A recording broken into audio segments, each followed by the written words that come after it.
But because I have this challenge, I have this goal in mind, and I'm trying to be as flexible as possible to actually achieve it. And I also let my perfectionist mind rest and not tell me what to do, because in so many life situations like this one, you will just avoid doing something, whereas doing something with even like smaller one would be so much more beneficial. Welcome everyone to LifewithLiza podcast. Our mission at LifewithLiza is to share people's stories and the challenges that they have overcome, so that those who are listening in can get the strength, the courage, and the hope to be their better selves. And today I am recording this special edition episode from you, from Paris, from this hotel room. And as well, I wanted to point out, as you might know, I'm doing the 100-day challenge, where I'm recording an episode every day for the last 100 days of 2022. Literally, no matter what is going on in the day, no matter where I am, I just have this challenge and I have committed to doing this. And I want to show to you by my personal example that it is possible, no matter how big the challenge is, that you can just always make a plan once you have a goal. You don't always need to know the how, and it will not always be perfect, but it will keep you consistent. So think about it. Do you have any goal that you're pursuing for the remaining part of 2022?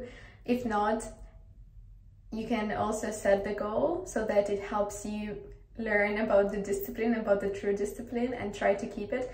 And at the same time, if you are already having it, just revisit it. Is it actually helping you? Is actually having a goal helping you already to become your better self? Because in most cases it does, but maybe you have not chosen a goal that truly inspires you, and that's why you're not really pursuing it and not keeping consistent with it. Because that can also happen once you choose a goal that you don't feel closely related, or you don't have a strong enough why. It's quite hard to persevere. Whereas if a goal is very much related to what you truly want to do, and you know your why, you really feel the strong why, it's very easy to make a plan.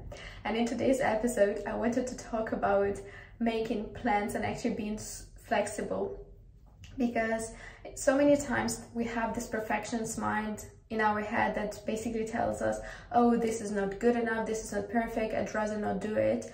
But what the perfectionist mind doesn't tell us, that it's better to do something than to do nothing at all. For example, even in this case, I'm recording this podcast episode, maybe not with the best light, but I'm still doing it. And if I listen to the perfectionist mind in my head, I would say like, no, I'm just not gonna do it. And probably if I didn't have the 100-day challenge, that would literally be the case. But because I have this challenge, I have this goal in mind, and I'm trying to be as flexible as possible to actually achieve it. And I also let my perfectionist mind rest and not tell me what to do, because in so many life situations like this one, you will just avoid doing something, whereas doing something with even like smaller one would be so much more beneficial. Because also another example, so many times in my life, because I normally do a full hour workout, but then sometimes I don't have the full hour workout, and I would just not do the workout when I have 20 minutes to do the workout, just because I would think, oh no, but I cannot get my full 1 hour workout, I'd rather not do it at all. And looking back at this logic rationally, it doesn't make sense, because of course working out even for 20 minutes is better than not working out at all. And of course there are life circumstances that happen that some days you will not be able to have always that 1 hour to work out. So what I started training myself is basically to avoid that perfectionist trap that lets you to not do anything, and start becoming very flexible. Okay, I have 20 minutes. If that's what I have, I will do my workout then. Okay, I'm in this hotel room in Paris. If this is all I've got and I need to record an episode here with not the best light, I will still do it, and I will still deliver value to people. I'm still keeping my promise to myself and doing this challenge. And I feel like this flexibility has helped me, because it let go of the pressure, the perfectionist pressure, and it allowed me to still pursue my dreams, to practice so much more, and to actually eventually achieve so much more, because those small things, they all set up. They might not be perfect in themselves, but they still do add up, and you still put in the time, and eventually even those 20-minute workouts will all set up only like 20 minutes of workout add up to 1 hour. So you can imagine if you missed a few of the 20 minutes workouts, you could have actually missed hours of workouts if you had done that.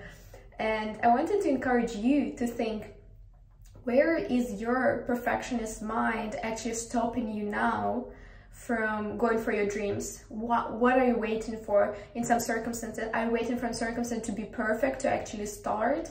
Because they will never be perfect. So the circumstances are never perfect. So it's better to start when they're bad, because then you're also even knowing you'll know how to do it when the circumstances are bad, and it will be easy when they're good.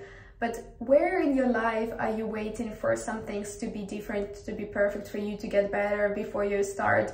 Or which activities, like me was more working out, or me was more recording the podcast, waiting for the perfect conditions to happen?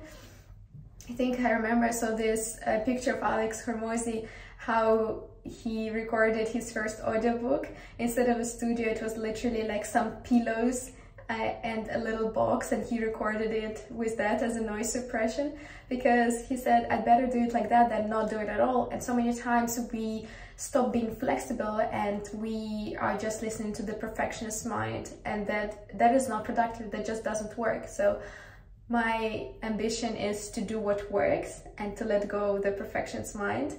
And I hope this was useful to you to listen to. And I wonder where in your life you're spotting this perfectionist trap, where you're waiting for the circumstances to be perfect, or otherwise you don't do it. And where could you benefit by being more flexible, by just being more flexible and not letting your mind talk you out of taking the smaller steps that actually eventually also add up. I hope you enjoyed this episode, and if you did so, and if you watched so far, be sure to subscribe to this channel, to follow the show if you're listening in, and I see you tomorrow in the next episode.